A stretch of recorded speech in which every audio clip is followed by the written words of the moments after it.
ensure that the museum has a full inventory of the objects and understands their conservation needs, so that the coffins can be made available for research by scholars, but also for the public.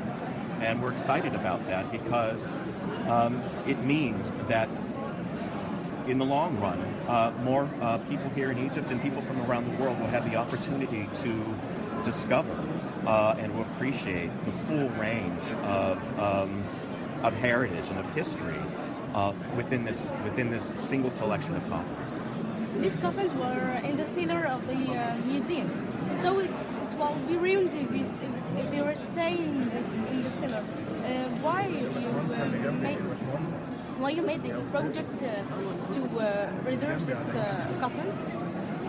Well, my understanding is that the coffin collection is stored in a couple locations. Yes, and one of the things about wooden objects is that they like to remain in a relatively stable climate in an environment. And so actually one of the concerns that the conservators here have expressed to us already is that moving them immediately from one location to another can actually have a negative effect on their condition.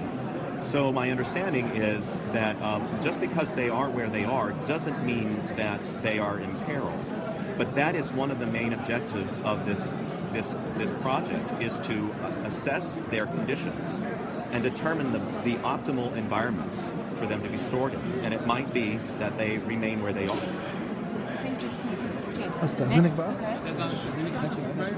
Today's project here at the Egyptian Museum involves the conservation of more than 100 ancient and historic coffins, many of them in storage here in the museum and never before displayed in public.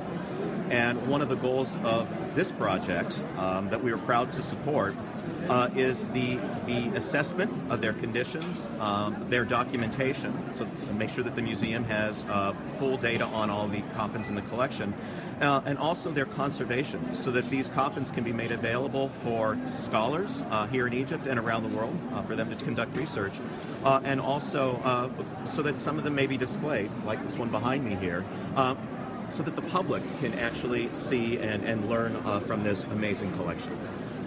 المشروع النهارده اللي هم المنحه النهارده اللي هي $130,000 هي بخصوص ترميم اكثر من 100 تابوت تراثي تاريخي كانوا في المخازن بتاعه المتحف المصري. فده هيبقى في فرصه ان هي اول مره اولا يتم ترميمهم، لان دلوقتي احنا بنقيم المشروع بيقيم حالتهم وان هم اذا كانوا هيفضلوا بيتعمل لهم ترميم ويقدروا بعد كده يطلعوا يبقى الناس تشوفهم ويقدر الباحثين يعملوا ابحاث عليهم. في حاجة تانية؟ في تعاون بعد كده تاني في حاجة تانية؟ Is there any future cooperation between Egypt and the United States in the cultural preservation that you are expecting? Well, the Ambassadors Fund for Cultural Preservation is an annual grant program, and we are in the middle of our application season for 2017. And my understanding is that the U.S. Embassy here in Cairo is reviewing a number of proposals that we look forward to reviewing back in Washington. Okay. Mr. Marshall هو مدير مشروع الصندوق السفراء للحفاظ على الآثار. دلوقتي احنا في الموسم بتاع مصر بتقدم طلبات للسفارة الأمريكية على مشروعات معينة عشان يتم ترميمها أو يتم الحفاظ عليها من خلال ابلكيشن بتقدم للسفارة، والسفارة بتبعتها للخارجية الأمريكية، والخارجية الأمريكية بتقيم أهمية الطلبات دي ومين فيهم لازم نشتغل فيه أسرع من الأول، لأن احنا دلوقتي في موسم 2017 الفلوس بتاعت 2017، فالخارجية بعد كده بتقرر مين المشروعات اللي هتبتدي تشتغل فيها مع مصر. تمام. صح كده ممكن نسأل فيها؟ الكاميرا بالظبط. هم الاثنين تزورها نفس الوقت. خليكي بصة كده. هنا بصي. لا مش هنا، في النص. في النص. بس كده. يعني ما تبصلهاش. لا ما تبصيش لحد خالص فينا. نعمة. اتفضل. بسم الله الرحمن الرحيم. صباح عبد الرازق مدير عام المتحف المصري. احنا النهارده بنحتفل بالإعلان عن بدء العمل في مشروع ترميم وتوثيق توابيت بدروم المتحف المصري والدور الثالث. عددها 600 تابوت.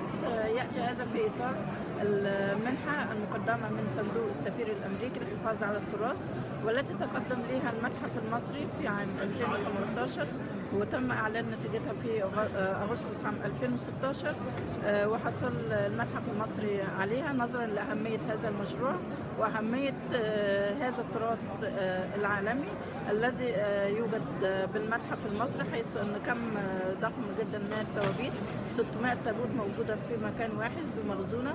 هذا غير التوابيت المعروضة، لكن هذا المشروع بيهتم بالتوابيت المخزنة في بدروم المتحف المصري. وهذه التوابيت بتؤرخ من عصر الأسرة الثالثة، يعني منذ عصر الدولة القديمة حتى العصر اليوناني الروماني، يعني بيعود تاريخها لحوالي 4500 سنة. فهي ثروة وكنوز فعلا حقيقية موجودة في بدروم المتحف المصري والدور الثالث. علينا أن احنا نهتم بها ونوثقها ويتم تسجيلها وتوثيقها بالطرق العلمية السليمة، وهو ده إن شاء الله اللي هيتم في هذا المشروع، من حيث تصوير هذه التوابيت بالكاميرات الحديثة وتوثيقها توثيقا علميا، وأيضا تسجيلها في قاعدة بيانات المتحف المصري، واستخراج كافة البيانات الموجودة عن هذه التوابيت من خلال الكتب والمراجع والسجلات المختلفة للمتحف الموجودة في المتحف المصري عن هذه التوابيت، حيث حتى يمكن إنشاء قاعدة بيانات كاملة عن هذه التوابيت بالمتحف المصري.